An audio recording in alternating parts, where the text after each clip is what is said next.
I can't remember the last time that I left the house.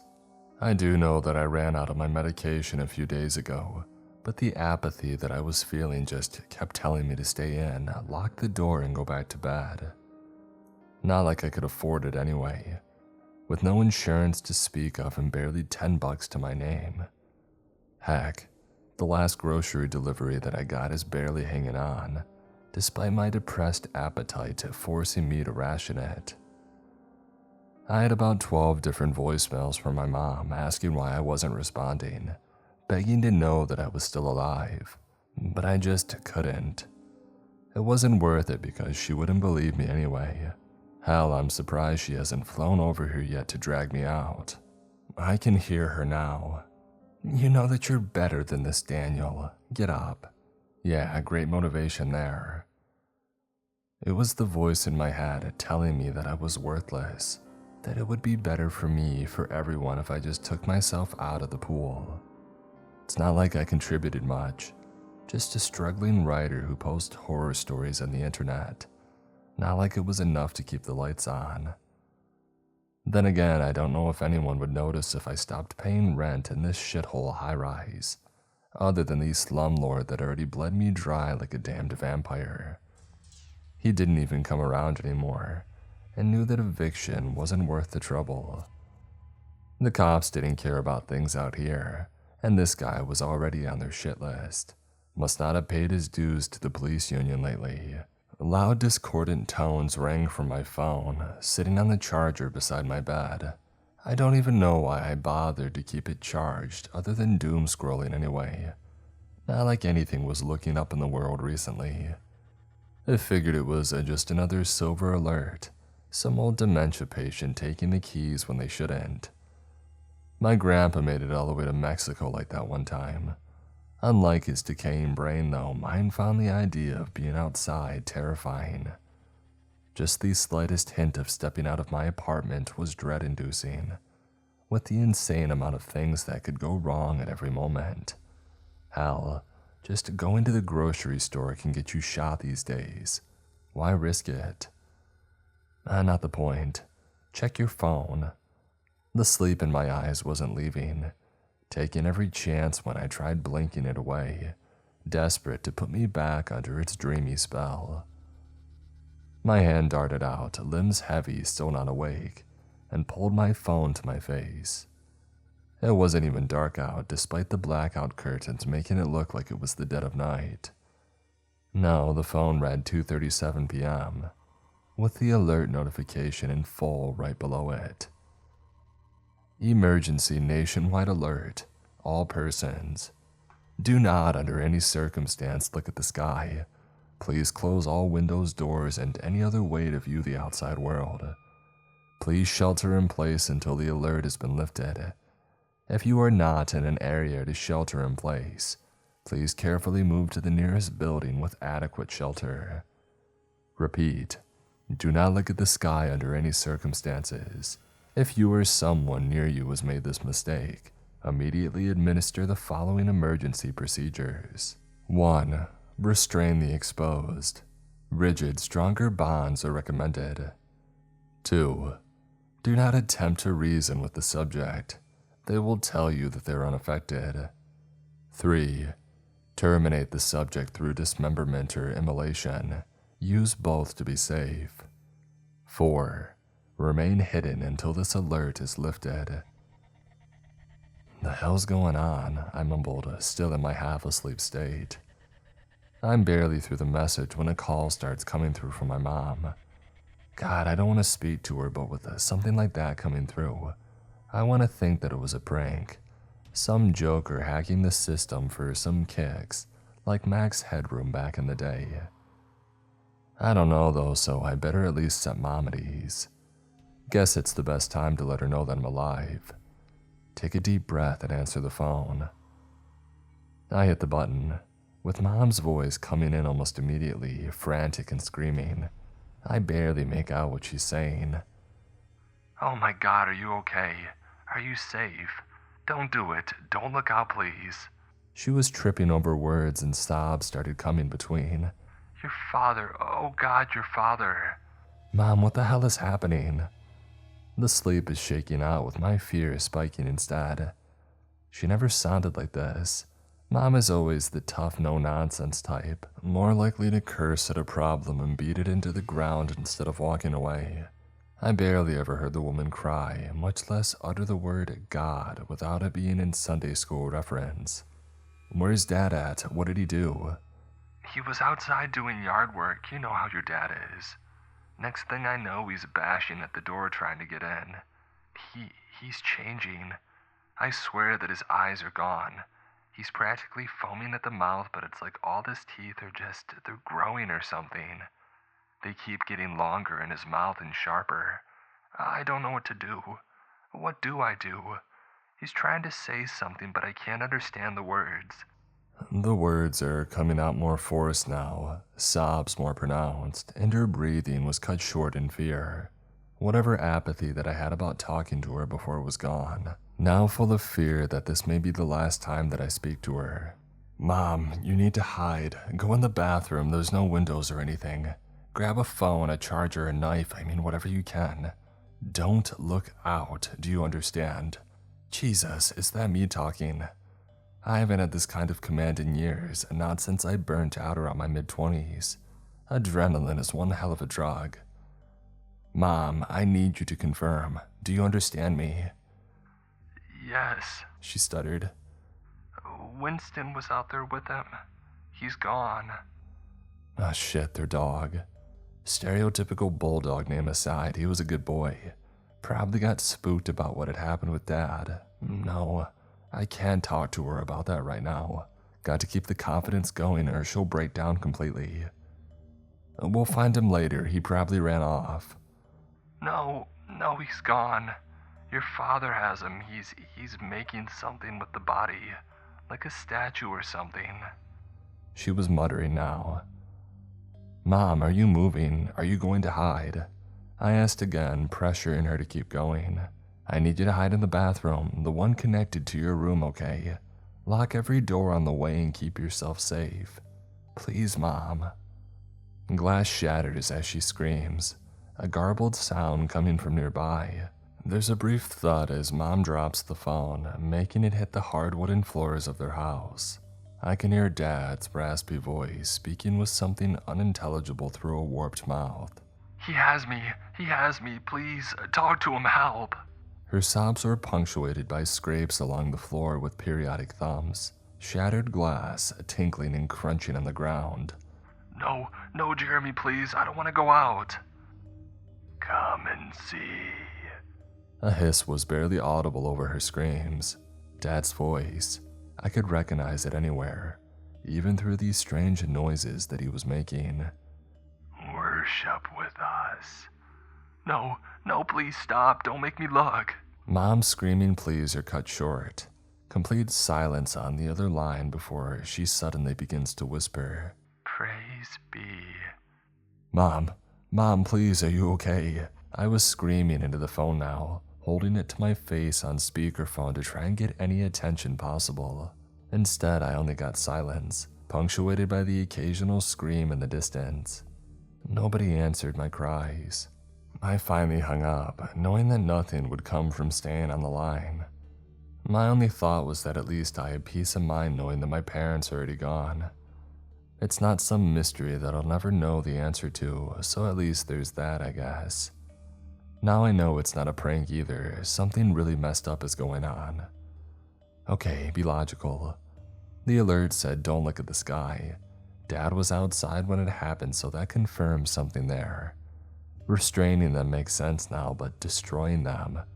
Good God, that's bad if the government is recommending it. Maybe there's something on the news. As soon as the thought crossed my mind, I found the remote, flipping it to the local news on my hijacked cable. The anchorman was sitting there, worry on his face, as voices from behind the camera clamored in nervous agony. I get it, I got to hear my parents die. How many of these people have loved ones that they have no idea about? How many were there out of some sense of duty, trying to keep anyone who watched safe? We have yet to know if anything can cure the result of what's happening. What we have heard from the CDC and World Health Organization is that this is not an isolated event. This is happening worldwide, with the same symptoms presenting regardless of nationality, race, sex. Nothing is discriminatory about this. If you look at the sky, you are dead, effective immediately. If someone you know looks at the sky, immediately seek safety and isolate them. Restrain them if possible. This has a 100% infection rate and will not pick and choose who receives its horror.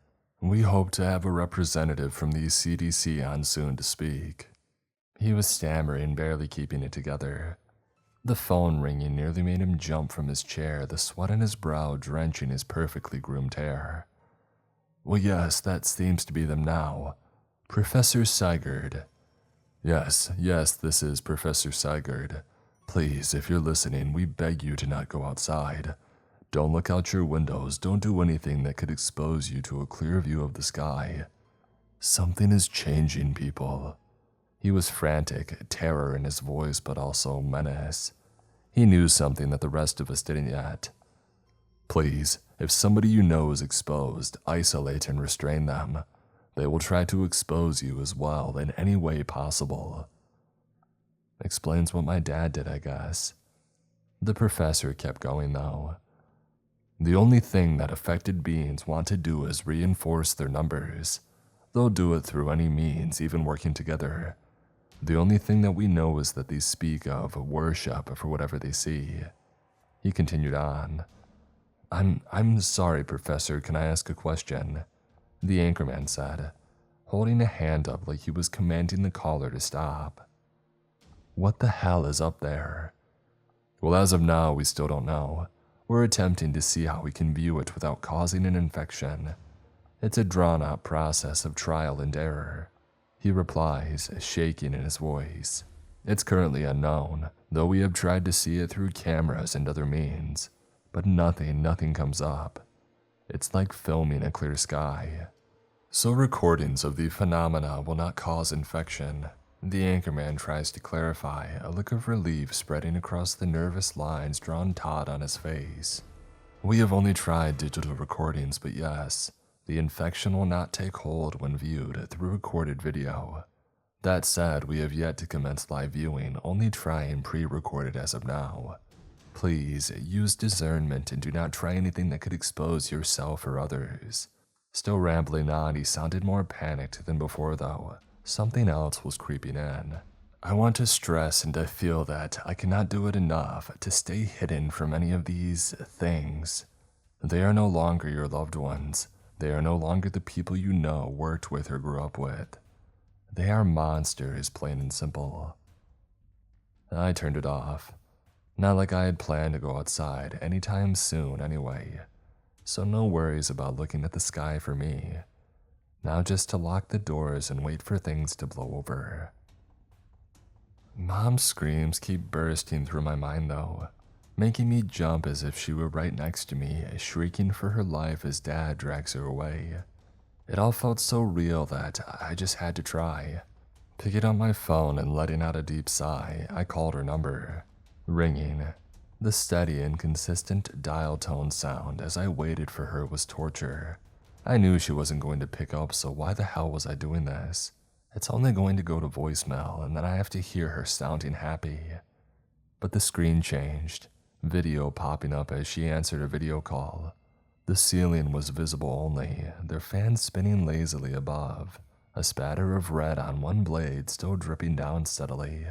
I was holding my breath without realizing it, but whatever air was still in my lungs began hissing out slowly as I whispered, hoping against whatever terror was causing this. Mom? Mom, is that you? Come and see. A whisper barely audible over the phone speaker. Suddenly the screen is hectic, something picking up the phone and flailing around the room. Moments of chaos pass, finally settling on a face. What remains of a face at least. It was definitely Mom, or was at one time, but now the entire upper half of her face was gone. Like physically there was still the space, but the skin where her eyes and nose once were was gouged out, scraped raw to expose the bone and muscle in her skin underneath. Her eyes were totally gone, nose cut off at the base, yet I could still feel her staring at me. Come and see. She whispered again. No, this wasn't right. This wasn't my mother. This wasn't anything how she could be. There's no reason for any of this. Come and see. Worship with us. The seal is broken. I didn't even realize that I was practically smacking the shit out of my phone screen, shaking hands and doing my best to hit the dang cancel button for the call. The red button finally connected, the disconnect tone hitting right as Mom began to turn the phone screen away from herself. The open door flashing before me as it began to reveal the open sky. My eyes clenched shut as I tossed the phone away, praying for it to end. Why did I try that? I should have known. I should have known that it was going to end badly. Jesus, what's happening out there? I got my answer almost immediately. A loud explosion shaking the building, causing windows to rattle. Whatever it exploded, it was close. Screams coming from outside that could be heard, even up here on the 15th floor. Another loud boom shook me again, this time feeling even closer. Close enough that the window in my bedroom shattered, bringing the noise outside in, screams echoing from below. Good God, what is going on out there? I could hear nothing but screams and chaos coming from below. The Atlanta streets in a frenzy, violence ringing through the air. People begging for their lives, pleading for their loved ones, all punctuated by that same phrase, come and see. As much as I don't want to, there might be something useful on TV, if it's still active. The screen came on, same channel as before, but the anchorman was now replaced by a woman. A small crying at the bottom of the screen reading out a new message. Martial law. All emergency services are suspended. That was fast. It had only been, 15 minutes? Honestly, time is a foreign concept right now. I threw my phone somewhere under the couch while I was trying to get away from Mom, so no telling what it was. The television didn't have the time either, just more warnings coming across the screen. Those same instructions to dismember or kill anyone affected by the thing in the sky. We're going to go live to Devin outside. The new woman on TV was stammering out, looking around nervously like she had no idea what to do. He's volunteered. Yeah, that's it.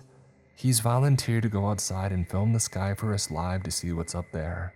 1 second, we'll switch to his feed. The screen cut out to the anchorman from before, now screaming and red-faced as others were dragging him somewhere. He was fighting back, but it was basically useless against the number of people around him. Whoever was recording was following right alongside, saying nothing while some messed up film was about to go down. The pale fluorescence around them made the beige hallway seem like the most mundane corridor to hell that there could be.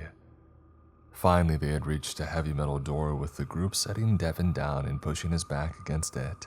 The camera was shoved into his hands, changing POV to show the scared man who was previously recording.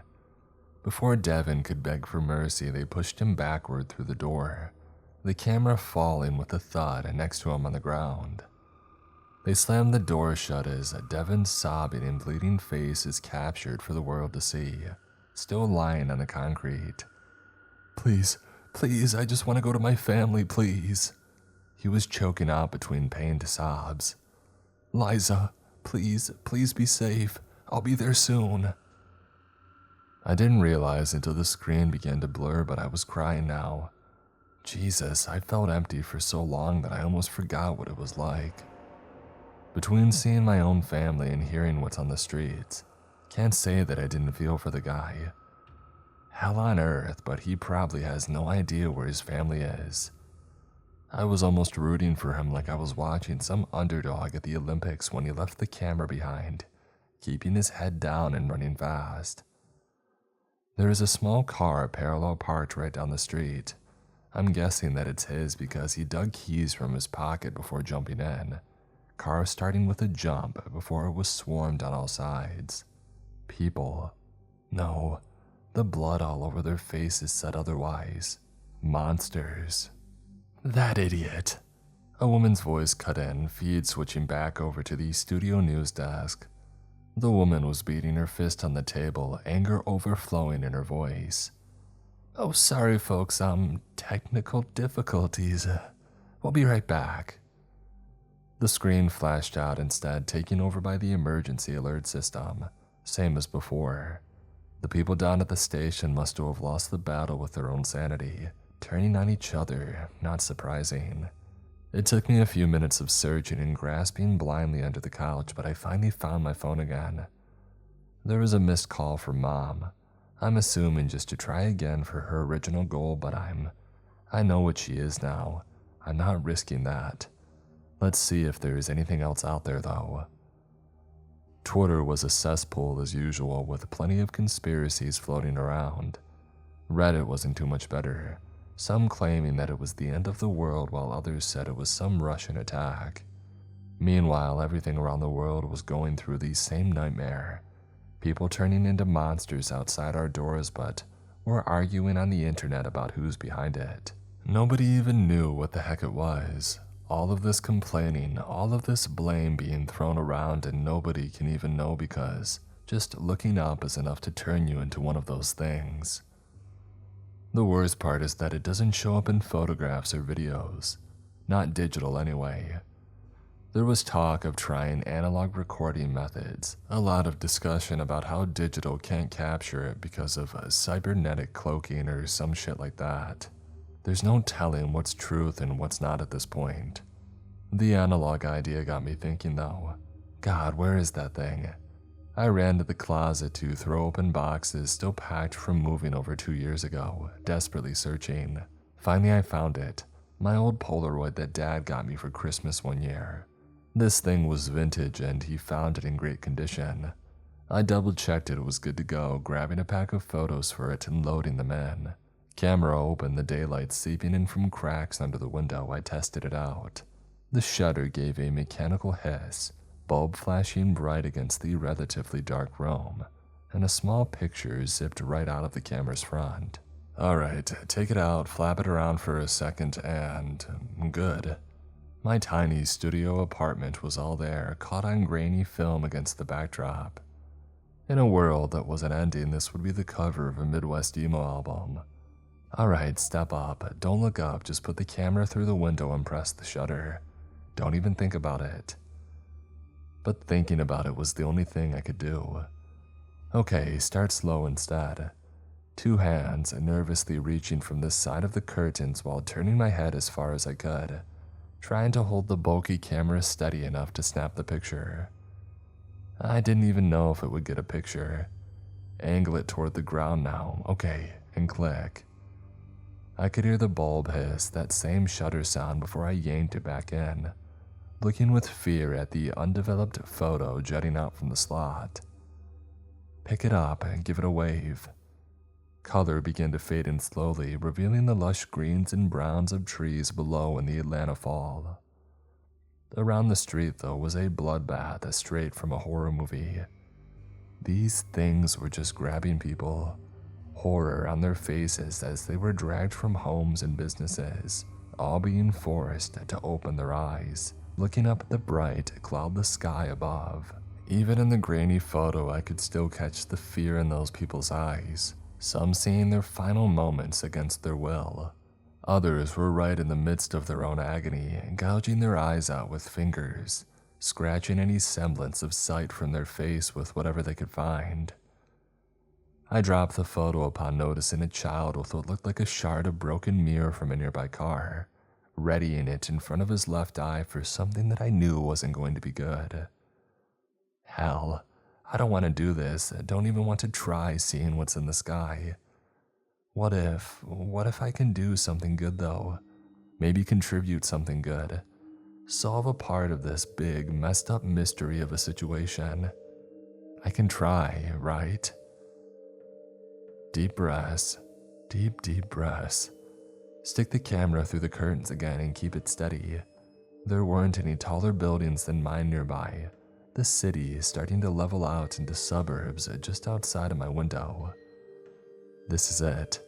A clear shot of the sky beyond, but will it work? Will it turn me into one of them? I mean, hell, I'm probably dead at this point.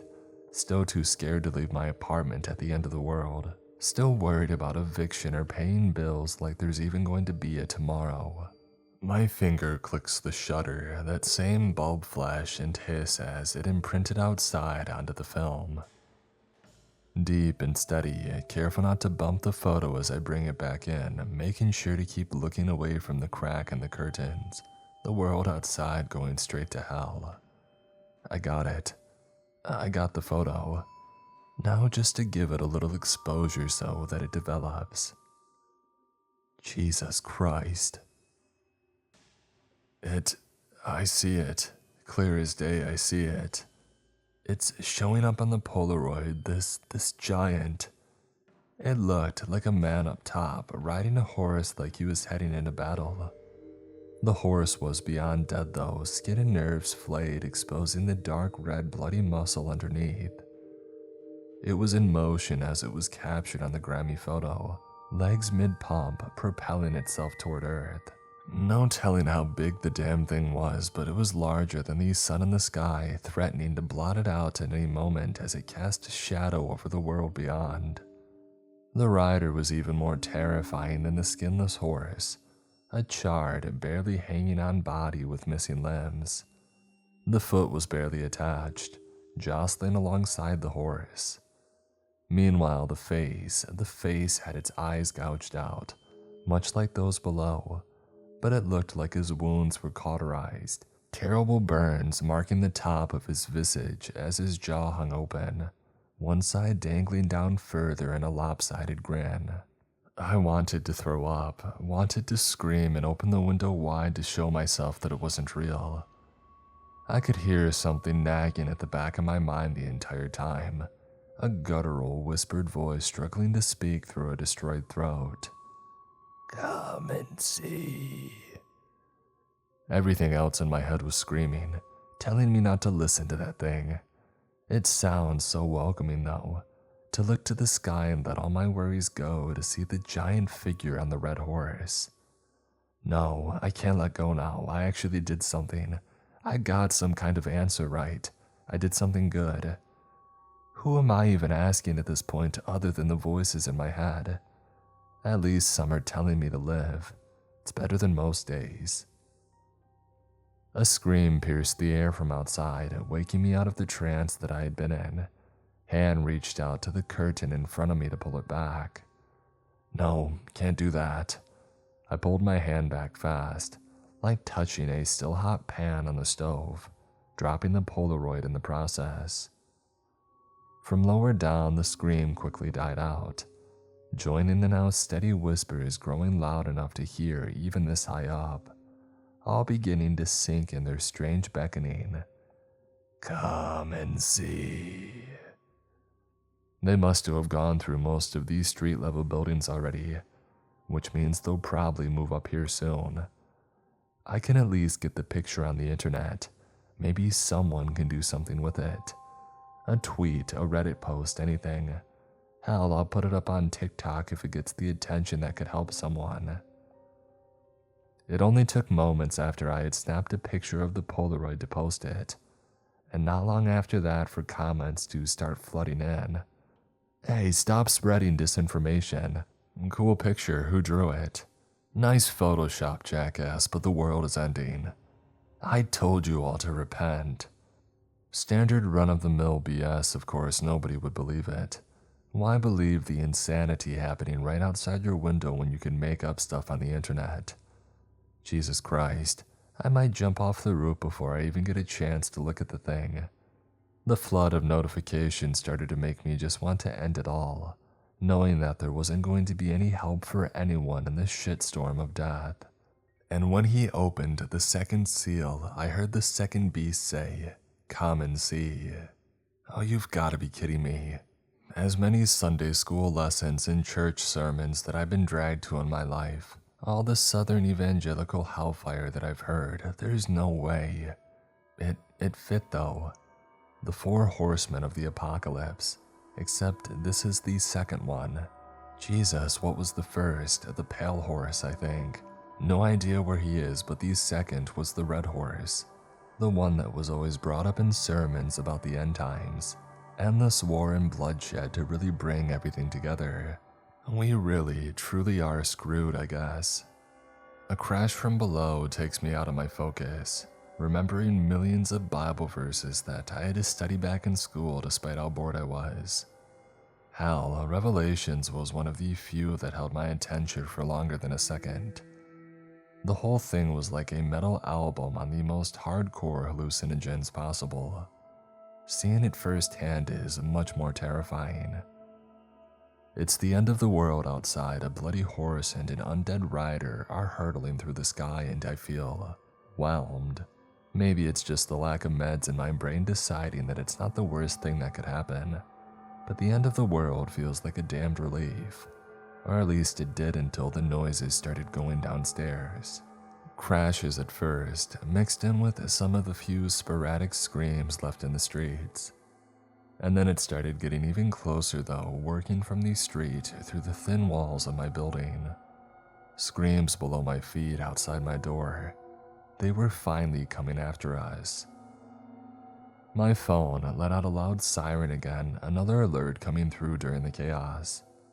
I looked down, seeing if there was any message for safety, shelter, an answer to any of this. Come and see. That was it. The emergency alert was just the same thing. Everything's over. I don't know what to do. I'm safe in here, I think. I don't want to risk opening my door because they might come in here. No, stay here, stay in safety, don't look outside. Come and see. A voice, but not from the streets below me or even outside my door. It sounded clear enough to be right in my ear, standing right beside me, pushing me to go look. Why not, right? I had already seen the picture, not like looking at the actual thing could break me much at this point, right? No, I have to figure a way out. Don't think about looking at the dang thing. Just get out and try to find shelter elsewhere. The basement. There's a basement level that has sewer access, I think. Can't see the sky if I'm underground. Can't get exposed by those things if there's nothing to make me look at it. It's perfect. There's no rhyme or reason to it. My BPD brain just suddenly said, "You can get out of here." And next thing I know, I'm just rolling with it. The energy is here, so I'm not letting go. I don't want to die as much as I'm okay with the world ending. A knife, a flashlight that barely works. Wasn't much to choose from in my empty apartment. I have to give myself some credit. At least I wasn't a hoarder. It took all of 5 minutes to get ready and then 1 minute for all my hopes to get to the basement to fly right out the window. Noises grew louder, the screams advancing up the building along with something new. The smell of smoke. Oh shit, is all that I can whisper shout to myself as things get worse. I brace myself standing in front of the apartment door, eyes closed tight, praying to whatever God would send this hell to us that they weren't going to be right outside just yet. Reach for the knob, get ready to turn, fling, and run. Jesus, the knob was hot and the fire was already close outside. There might not be any way down, they're probably trying to flush us out.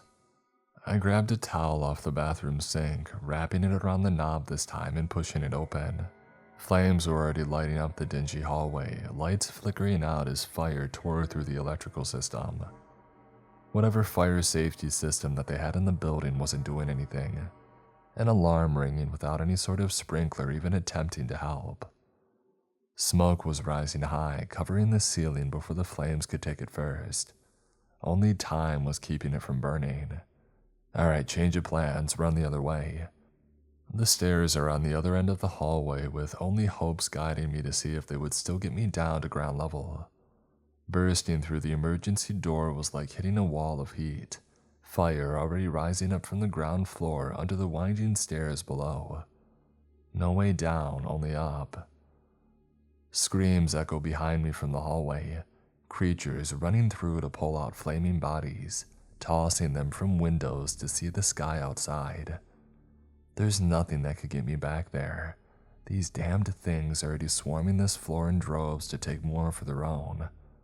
No, this was it. Face them or burn below. Neither are any kind of fun way out. Hell, both are going to be painful, and I would rather not do any form of pain. Come and see, come and see. One of the things was practically chanting with glee back in the hallway. Maybe it was better if I took myself out, not give them the chance to get a new recruit. The knife in my hand could probably get right through my neck easily. Maybe if I went through the ear, it would keep me down. My only worry is that they'll get to me before I can actually die. No, the knife wouldn't work worth a damn. The only other option is up there. The stairs above me were clear of any flames, just smoke rising slowly to build up above. There was a roof access door up there. Usually it's where the teenagers would go to smoke without getting caught, but it would make a good place for a final bow.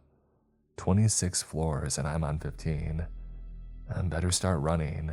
Except before I can get moving, one of them sees me. It screams, running for me in a frenzy while still repeating the same verse fragment. Come and see, come and see. It was in my head at this point too, screaming on the outside and the inside. There's no escaping it. As soon as it began after me, more joined, running from rooms in the opposite end of the hall, pouring toward me in a chorus of the damned. Down below, more ran up the stairs, flame covering their bodies like living funeral pyres, all coming to attend my wake. No time to hesitate now, I guess. The stairs were taken two at a time for the next 5 floors at least, but that was about when I started feeling how out of shape I was. The adrenaline was going wild, but my lungs were burning. Floors above were no better than mine, with creatures already starting to flush through from the roof down. I wouldn't be surprised if there were people up there when everything went to shit, considering it was easier than smoking in the street for most people. Rising flames kept anyone from escaping though, leaving them to either jump to their deaths or be forced to look outside by the demons. The air was getting thin up here as the smoke continued rising, making me cough through labored breathing. Floor 22 now, screams echoing behind me as the same creature that saw me initially kept following. Maybe it's some sort of hive mind that they have, because this thing was forming a whole group to run after me, just a couple of flights of stairs behind. Some of them were on fire, spreading the blaze around to others as they packed in tight on the narrow steps. They didn't stop though, all frothing past each other to get at me. Keep climbing, keep climbing, keep climbing. Gritting my teeth and taking the deepest breath that I could finally do, it got me to the roof access. A huge red door with an emergency light blaring above it, loud buzzing from the fire alarm letting everybody know that the world was screwed.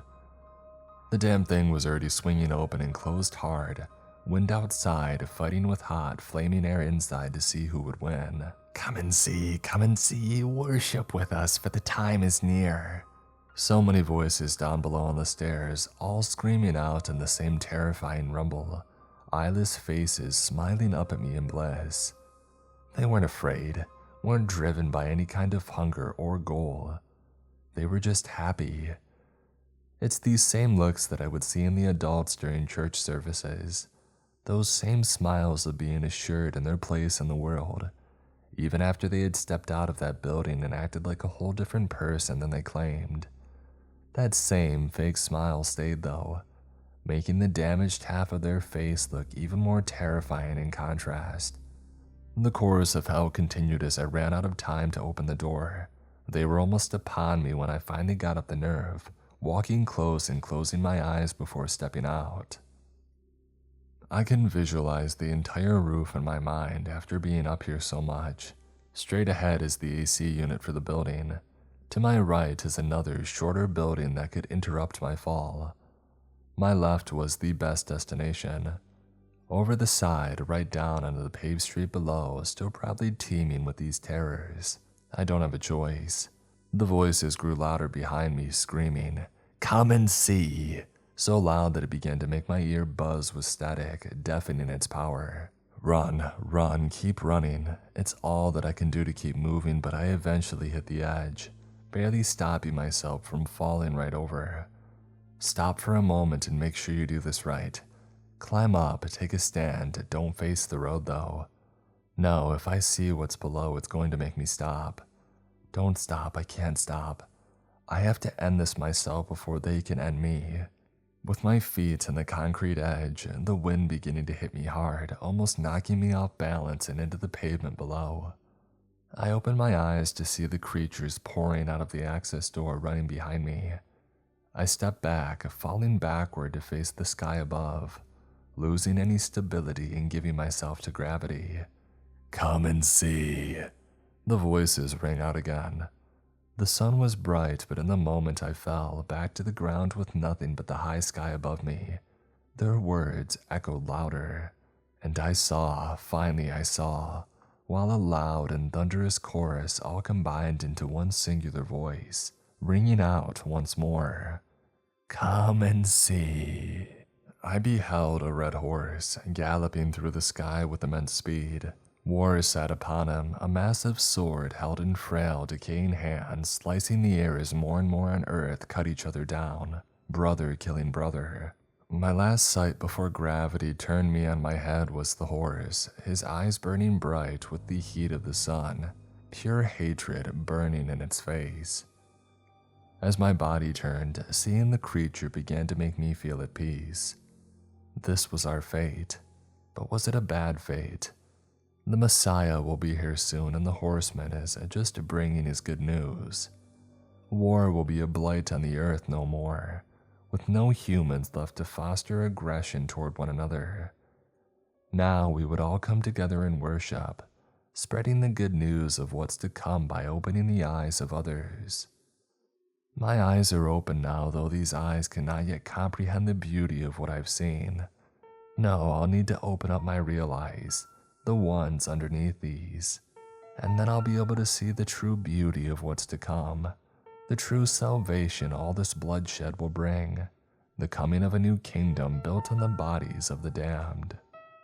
The last fading thought that I have is the same phrase that brought me terror just moments before. My lips part, pushing words out in a whisper against wind trying to rip them through my throat. 3 final words before the pavement meets my head.